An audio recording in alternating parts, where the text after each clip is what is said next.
Okay, as I mentioned earlier, I've got Bluey on the telephone from Incognito. Fingers crossed he's there. Hi there, Bluey. Hi, how you doing? Yeah, great, thank you. So, have you started your tour already, or are you about to launch it now? Well, we started it 33 years ago. It's never stopped. We're still on it. We're not a band that kind of like stops and to kind of like to regroup for a year and then it's like we're on tour constantly. Yeah. So whenever a gig comes through, 3 days ago a gig came through that we're off to go and do on Wednesday. It's like two major big shows in Hanover in front of like tens and thousands of people. So we didn't know that was going to happen a few days ago. So Incognito is pretty much like that. It lives on a day-to-day basis. Oh, how many members of the band are there currently? Currently, we're an 11-piece band. Right, and what about the female vocalists that pop in here and there? Who have you got? Right now, we have we're featuring the fantastic voices of two wonderful ladies. We have Natalie Williams and we have Vanessa Haynes, who's been with us for a while. Vanessa is like a powerhouse vocalist. Natalie's more an R&B kind of singer, and they blend really well. And at the moment, we have also Mo Brandis, a young German soul singer. Right, so you often take new people in that are sort of relatively inexperienced, really, don't you give them a chance? Yeah, I was only talking about that today to someone who was telling me what it was like working with so many young people, like, for instance, the young percussionist who I have in the band at the moment called João Caetano, who's Portuguese, and he's been living most of his life in Macau in China. And when I told him on the album I wanted the track to have more of a Curtis Mayfield this kind of vibe on the track, thinking that's a reference point that we both understand, he turned around to me and said, "Who's Curtis Mayfield?" So, it was like a chuckle, and then it was a wonderful moment for me to be able to introduce him to the whole collection. Yeah. So had he been studying your collection initially?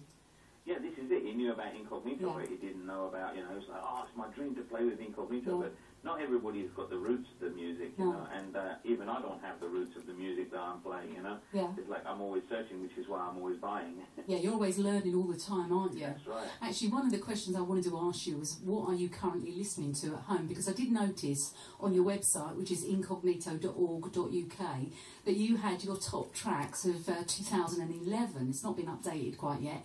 But there's some sort of indie music in there, which did surprise me, but shows me you're a true musician, really. Yeah, and it also depends on any day. Like if you'd asked me this a few days ago, what I was listening to a few days ago, there would be no soul music in there at all. It would all be kind of like singer-songwriter stuff from the 60s and 70s, like like Joni Mitchell and Crosby, Stills, Nash and Young stuff. Because I was in that mood, and right now, I think that what I've been listening to today, if I look at my top of my list, is almost like I knew I was going to be on Solar tonight. I've got It's Your Love, Ethel Beatty, You've Got It Bad Girl, Stevie Wonder, Music of the Earth, Patrice Rushen, Steve Arrington, Hall of Fame, and Nobody Can Be You, Riding High, Fazo, Busting Loose, Chuck Brown and Soul Surgeons, Azimuth, Tambourine, Guica and Ganza, and it goes on. The list is kind of like, it's mainly soul, jazz, but kind of with a Latin feel as well. Have you ever got involved with actual presenting of a radio show? It's something I love to do, but it's something that is also a bit daunting for me every time, because I feel like, I'm old school, I suppose a gig at Solar would be good, because I like to kind of talk about the tracks and why I'm playing them, and that's what I like about listening to you guys, because on many stations it's pretty much the set list that the DJ is going to play has actually been chosen for them, and there's not much to say. It's mainly just turn on the adverts in between, Yeah, we're lucky enough to be able to choose the music ourselves, and that's I think that shows in the musical choice, really, and also listeners can select tracks too, which is really nice. That's right. Perhaps you'd like to come in and do my show with me one day, and I'll let you choose the music.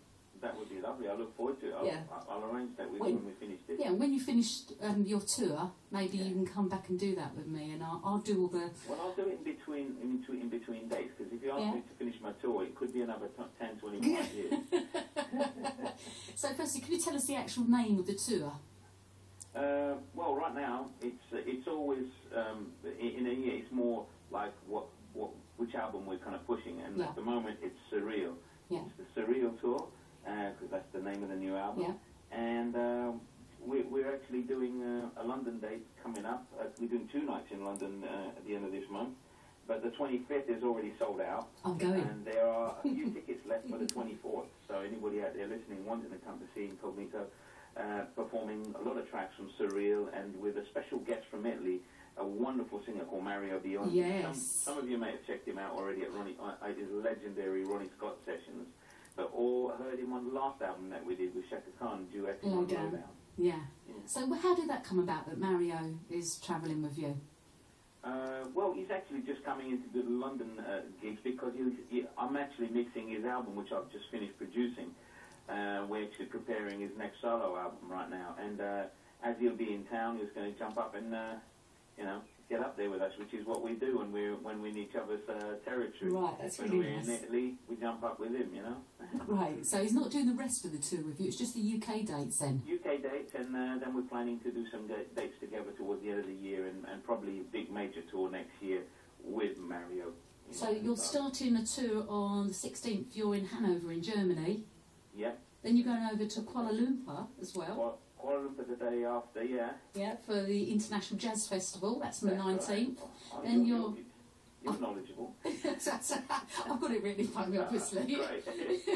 Then you're off to France, Korea, Italy, and you ended up in Japan and Latvia, somewhere in between. That's right. That's, and who knows? And who knows what else this may be popping up. I heard some new territory today, but I don't know. I'll take it one day at a time. Yeah. I never know who's going to be on stage with us, because it's always like, oh, so-and-so can't make it. Oh, fine, so-and-so, are they free? And, I'm juggling. This band is always like a juggling act. Yeah, I suppose it's quite good that you always have various guest vocalists coming in, because if one isn't available, you can get one of the other people to come in as well, can't you? Well, that's the advantage of having had 1,500 plus musicians and singers over 33 years. And you've got a little bit to choose from. Yeah. Let's talk about the current album then, the Surreal album. Yeah. But about the inspiration for that, along with the inspiration for all the other albums. What is it that sort of, when you're about to write the music, the tracks and everything, what is it that's kind of going through your head? Are you listening to other stuff, other people's music that's inspiring you, or is it more reflecting on the mood and what's going on in your life at the time?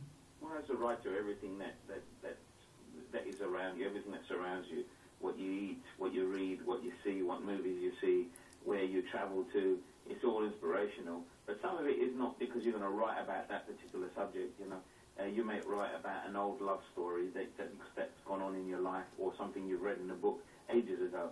But it may have been unlocked by the fact that you're actually sitting in the beach somewhere watching the waves, and it could be a moment that's totally unidentified with each other. But the inspiration, most of the direction of this new album came from the fact that, especially sonically, was the fact that I knew I was at the end of a chapter with the last album. It was mainly the fact that I'd closed the chapter with the last album that allowed me to kind of have the idea of how to approach this one. Because with the last album, there was like Shaka Khan, there was Alma K from Earth, Wind and Fire, there was Leon Ware, people whose records, I have in abundance. It's like people who've been major influence on my life, and it was almost like I'd reached the pinnacle with collaborations, and it was time for me to start maybe collaborating with people who had yet to make their mark in the music business, or were just on the cusp of breaking through. And that was the songwriting with people like Mo Brandis and with Natalie Williams, and actually thinking about more about Vanessa as a featured vocalist this time, rather than just here and there. It gave me a real focus. That's the album's main focus. Is like it's fresh.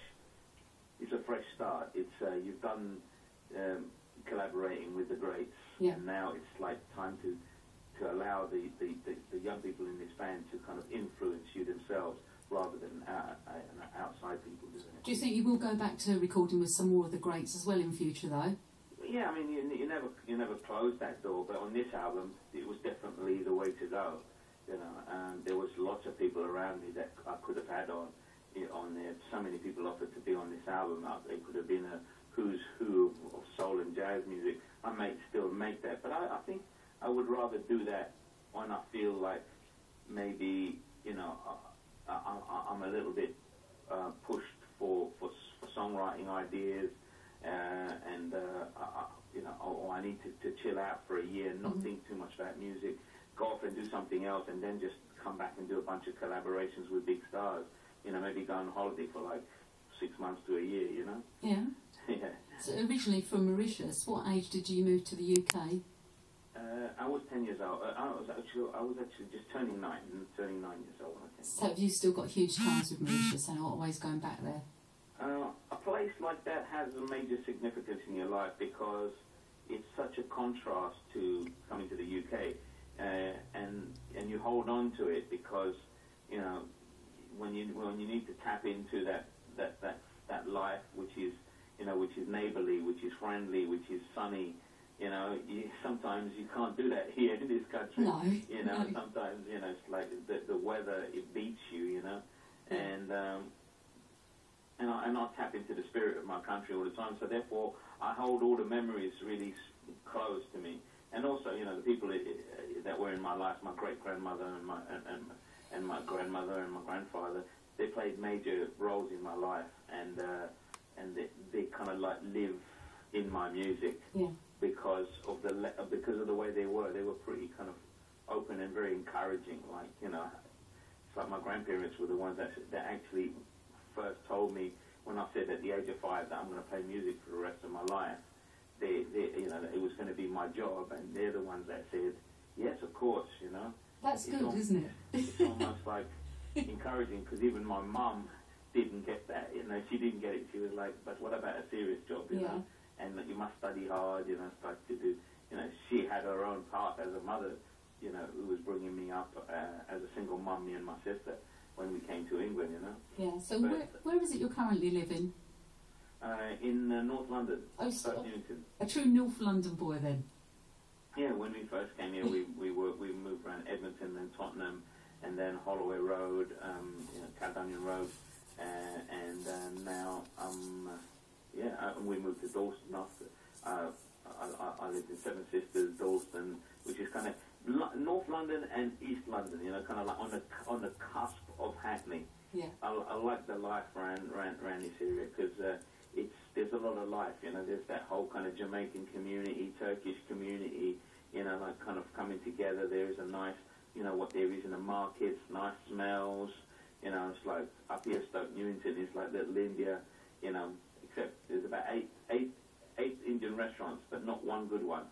Oh. So I'm going to play a couple of tracks from your album. I'm going to play Above the Night, which is one of my favourites from the album. Tell us a little bit about that track. Do you remember what inspired you for that one? Yeah, Above the Night it was like a celebration of somebody who, you know, in my life was there kind of for me at a time when, you know, nobody else kind of like was reaching out, you know, looking after me, almost like a guard. I wanted to write it almost like I felt like they were like a guardian angel, you know. It's like that kind of thing, but without saying, oh, you were the angel, you know, like being soppy about it, you know.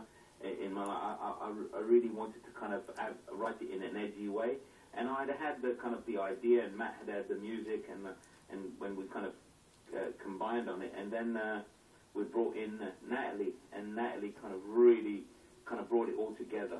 Because she took it just a little left as well, you know, and then we kind of all three of us, you know, reined it all in and brought it together. It's a really powerful track, and we've just finished a video for it, which will soon be available in the next couple of weeks. Great. Yeah. Well, thank you so much for speaking to me tonight, Bluey, and I mean that offer. Really, come to the studio and we'll do a show together. You can choose the music, talk about how you feel about it. That would be great. Brilliant, thank you for the offer. I'm going to take you up on that. Okay, so as for the tour, it's on Thursday the 24th and 5th, is it?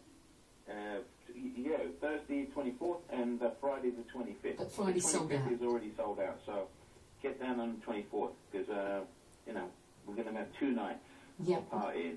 Be great. Be really great. Have you actually performed live with Mario before? Yeah, quite often, especially in Italy. Yeah. But this will be the first time we do it in London. Okay, well, great. Thanks very much for speaking to me, and so good luck with the tour, and I'll see you soon then. Thank you very much. Thanks very much, Bluey. Bye, sweetheart. Bye.